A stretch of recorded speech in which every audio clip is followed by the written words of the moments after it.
I just had that left over. I must admit, Bing, that you took California by storm. Oh, I don't know about it. When the storm cleared up, though, you bought all the property, eh?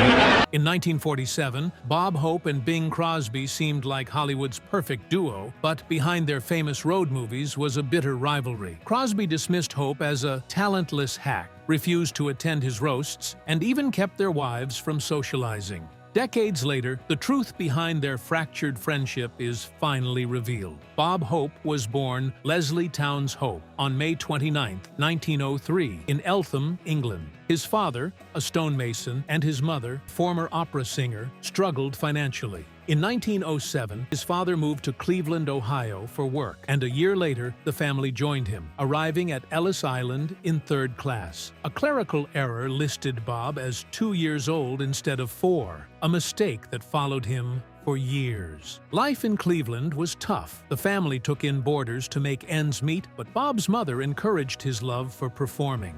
At 10, he won a Charlie Chaplin look-alike contest, sparking his passion for entertainment. However, in 1919, he pursued boxing under the name Packy East, winning 3 matches before losing in the finals. Later, he joked that he spent more time on the canvas than Picasso. To support his family, Bob worked various jobs, selling newspapers, scooping sodas, and hustling pool, unknowingly gathering the material that would shape his comedy. By the 1920s, he took dance lessons and started performing in vaudeville, teaming up with different partners and working small venues. By 1931, he made it to New York City's Palace Theater, one of the top vaudeville stages. Unlike other comedians, Bob interacted with his audience, mixing quick-witted jokes with physical comedy. This fresh approach led him to radio, where he hosted The Intimate Review, 1935, and The Atlantic Family, 1935 to 1936. But it was The Pepsodent Show that made him a household name.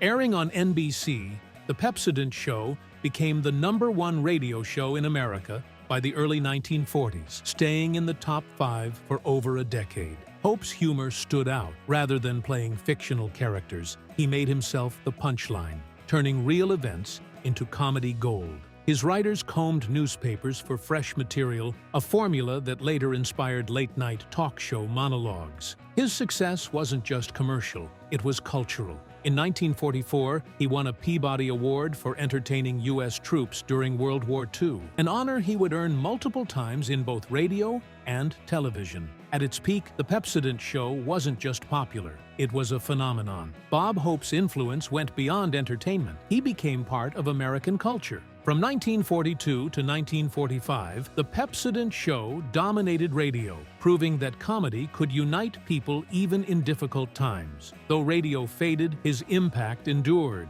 earning him a spot in the Radio Hall of Fame in 1990. Hope's Hollywood career had a rough start. His first film, Going Spanish, 1934, was so bad he joked it should be used as punishment. But his breakthrough came in The Big Broadcast of 1938, thanks to the hit song Thanks for the Memory. The sentimental yet witty tune became his signature, reflecting his charm, humor, and sincerity. By the late 1930s, Hope was a radio star, but Hollywood was a new challenge. He thrived as the fast-talking, overconfident guy who always landed in trouble.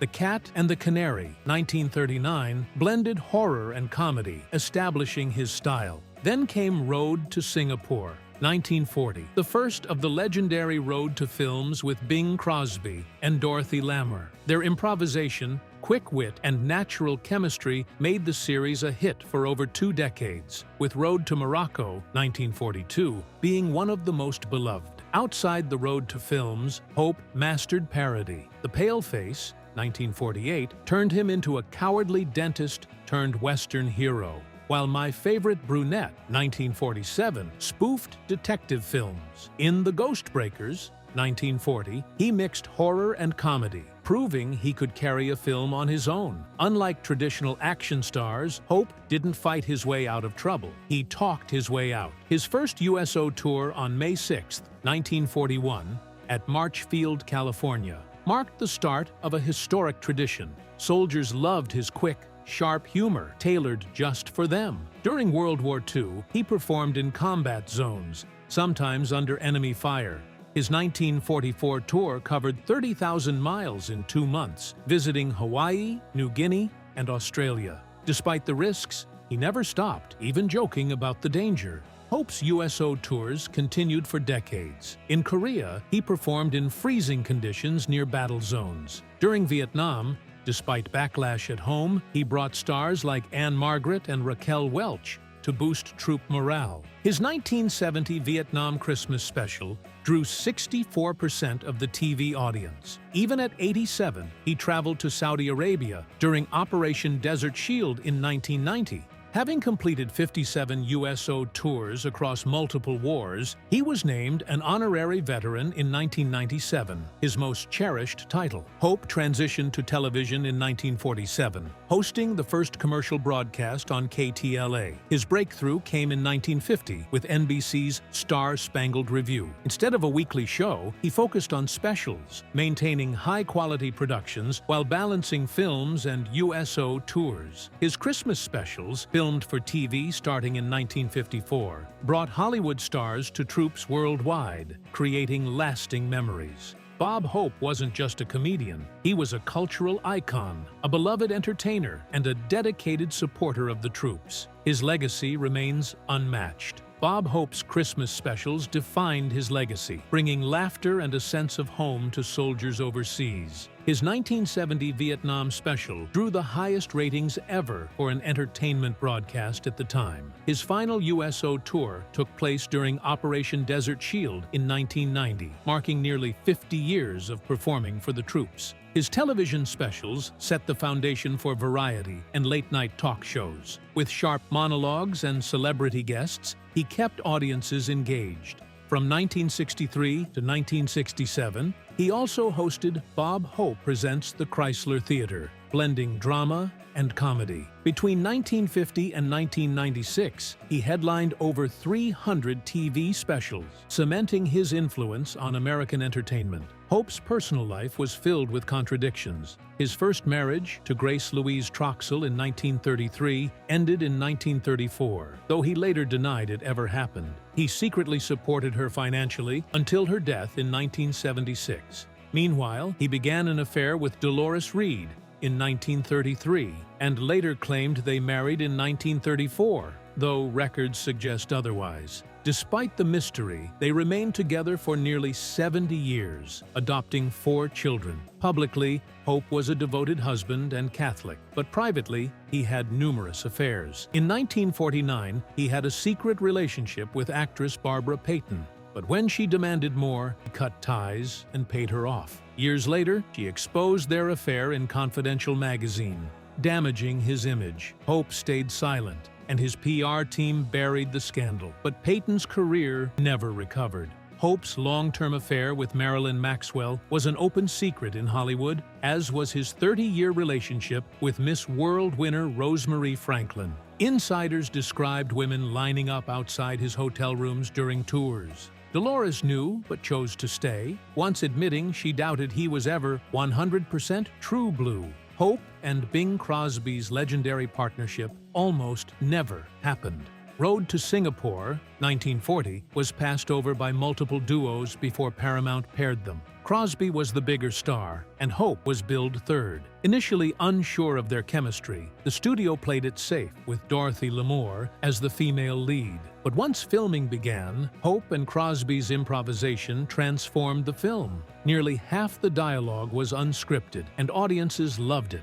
The road to series continued for 6 more films, creating one of Hollywood's most iconic comedic duos. Despite their on-screen magic, Hope and Crosby's relationship wasn't as close behind the scenes, but together they made history.